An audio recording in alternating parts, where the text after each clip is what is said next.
27 from Port Lumbago to Bombarapa was just like any other flight. The constant drone of the engines and the constant drone of the radio operators' voices driving me nuts. Loud and clear, Port Lumbago. Flying to schedule. Should be in Bombarapa by approximately 0300 hours. Roger, Wilco. Breaker 10-4, 10-4. Over and out.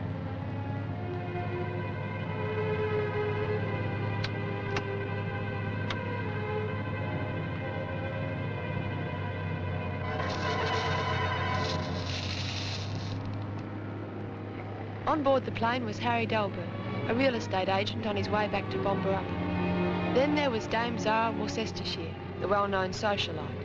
And me, well, I'm Laura Lee, a journalist with the Woman's Monthly. I was on my way to do a story on an important archaeological discovery near Bombarapa. With me was Professor Homer Crombie, a puzzling man, brilliant to the point of madness. He's more anxious to get to Bombarapa than all of us put together. I still hadn't met that mysterious girl in the back seat.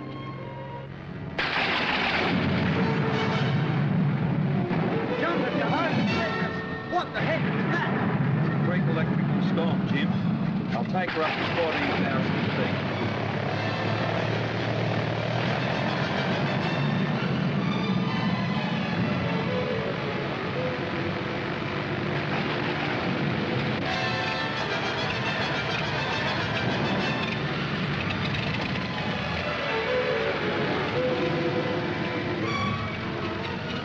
On the radio to Bombarapa, Jim.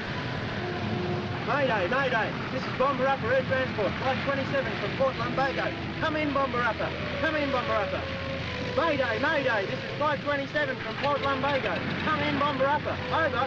Bombarapa control to Flight 27. Read you loud and clear.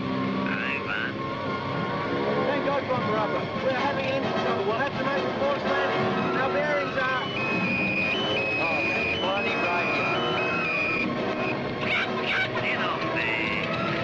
Sorry, Flight 27. Go ahead. Over. We'll have to make a forced landing. We're having engine trouble. Our bearings are 123 east, 173 south. Over. Roger, Flight 27. I'll just get a pencil. Hang on a tick.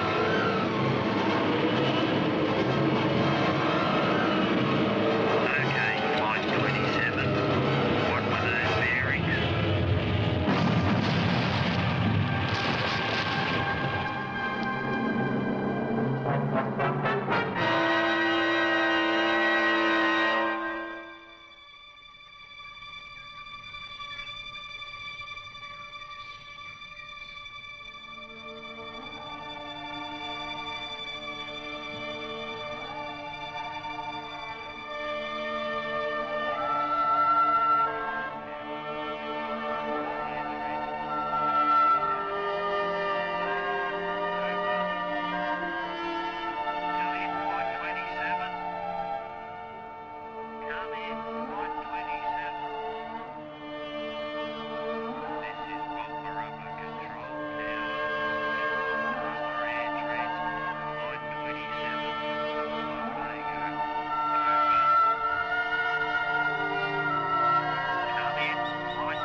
I think so, Captain Kirk.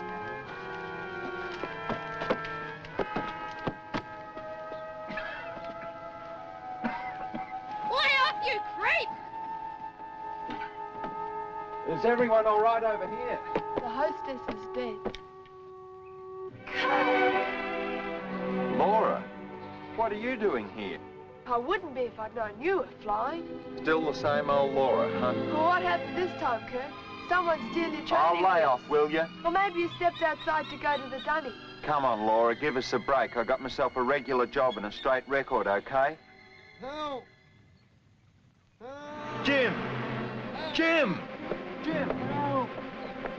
My God, are you all right? Hang on, we'll get you out of there. No, don't touch it.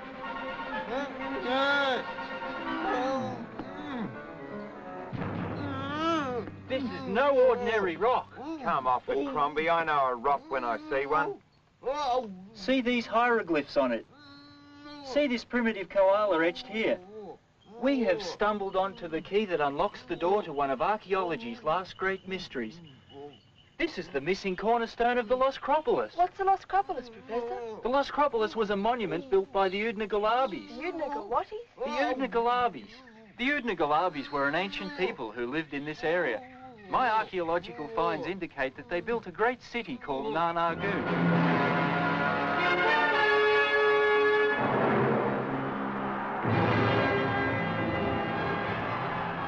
At the height of the city's power, it was ruled by a young Princess Karina and Rudy Amen, the High Priest.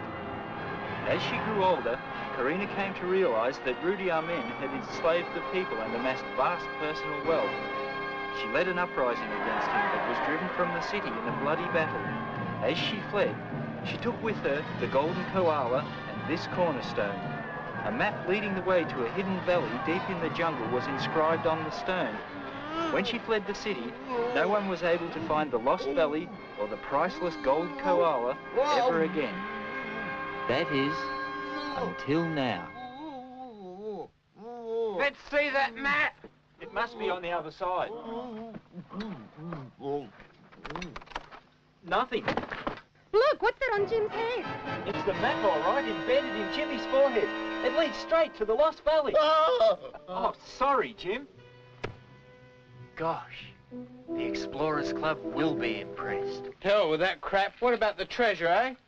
Forget the treasure. How are we going to get out of here? Don't worry, I've got a plan. Yeah, you've always got a plan, Kirk. What is it this time? I'll tell you later. You get a copy of that map, Crombie. You stand guard. You, and you find some water and light a fire. Nobody wander away from camp. Jim, come with me.